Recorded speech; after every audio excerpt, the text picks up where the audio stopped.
Hello there. Wonder how to choose a fuse for a power supply? I'm going to show you the 3 types of power supplies using the same transformer and used to their maximum capability. Yes, yet they have 3 different fuse values.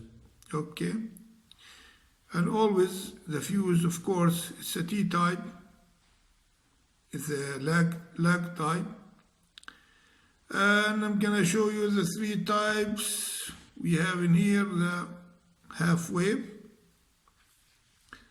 and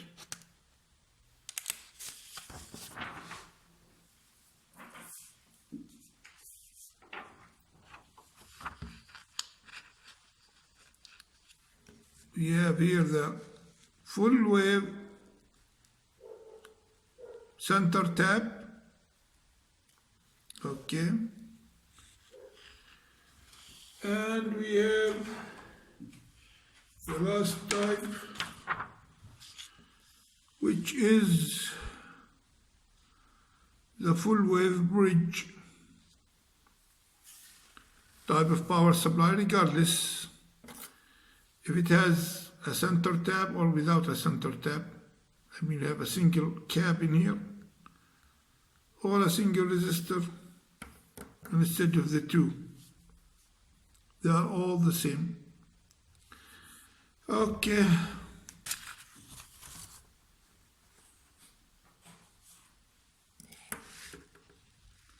Now the fuse selection, like I said, it's the same transformer, but used in 3 different types of power supplies.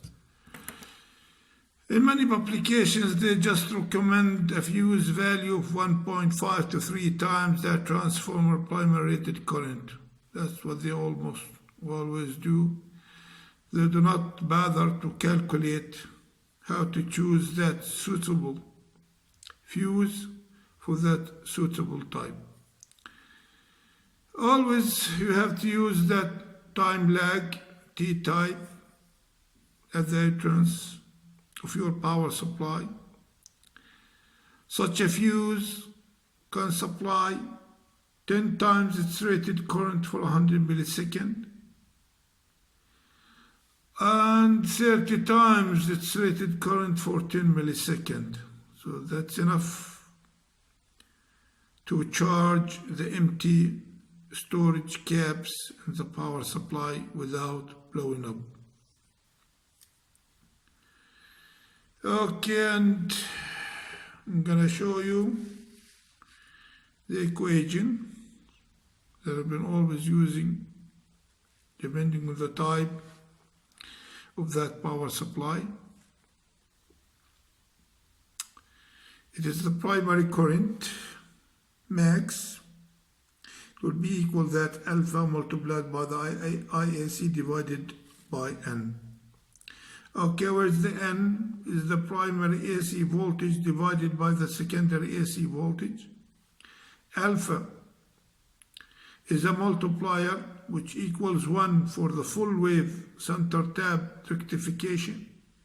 Alpha is equal to the root square of 2 for the full wave bridge rectification.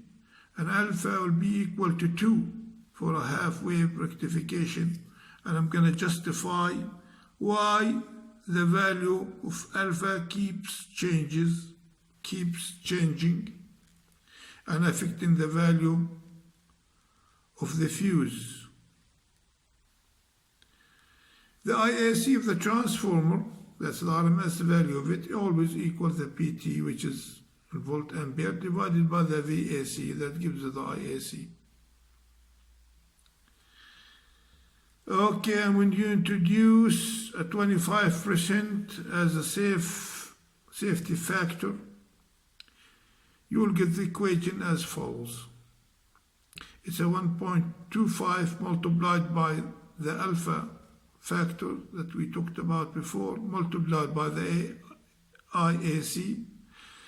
Okay, that's the secondary current of the transformer divided by the N, and then was explained, which is the ratio of the primary voltage to the secondary voltage. So it's just a number. Okay.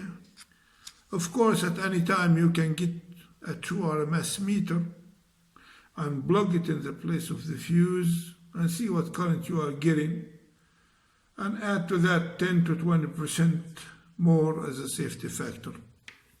Of course, you have to place that transformer, that power supply, under the maximum load. Okay, let's see now.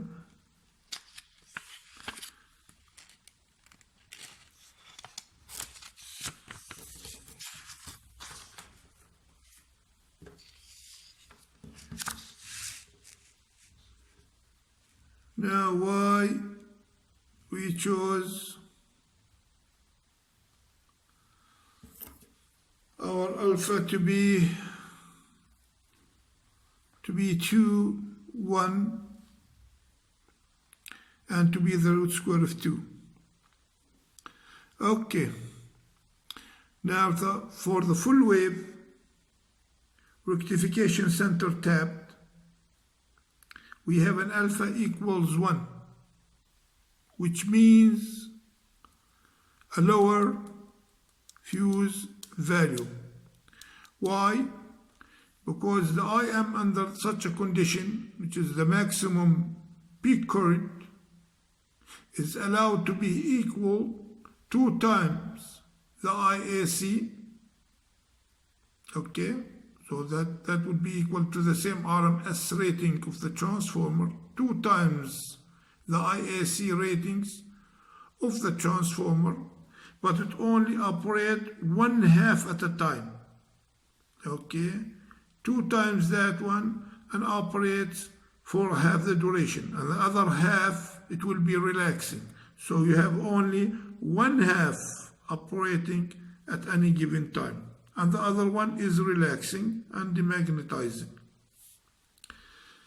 Okay, now for the full wave bridge rectifier, we have an alpha equals the root square of 2, because the maximum peak current will be equal to the root square of 2 multiplied by the IAC, which is the RMS value of the transformer, and that current passes in all the secondary winding, for all the secondary winding.